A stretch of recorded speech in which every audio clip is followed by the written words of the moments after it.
Philippe Guérin, je suis tailleur de pierre. On a toujours la restauration de monuments, alors classés, pas classés, hein, pas forcément, mais des bâtis historiques, on va dire toujours. Bon, c'est chez les particuliers, hein. Très souvent, pour nous, c'est 90% de notre activité. Dans la région, on est quand même pas mal lotis, oui, parce qu'on a beaucoup de châteaux. Alors, bon, on fait des plus petits travaux, on fait de l'entretien, on fait, au moins pour pas que ça parte, quoi. C'est le type de chantier qu'on a fait au château de Chappes. En fait, c'était la rénovation d'un bâtiment qui était du 15e à l'époque, quoi, qui a été transformé au fil des ans et surtout au, je dirais, 19e.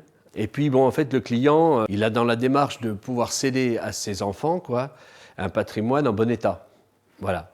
Donc, il voulait refaire tous les ravalements et puis changer toutes les pierres qui étaient usées, gelées, où il y a eu des désordres dessus.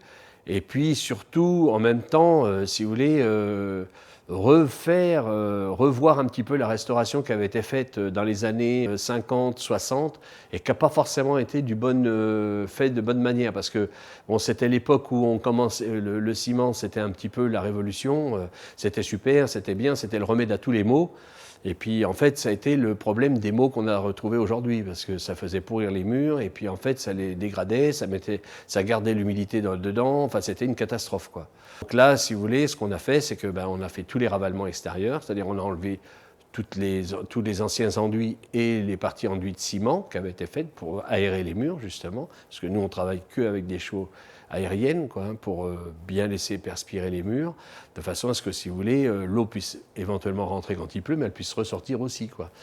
Donc on a repris tous les enduits, on a changé donc toutes les pierres qui étaient usées, gelées, on a nettoyé toutes les pierres pour les remettre propres évidemment.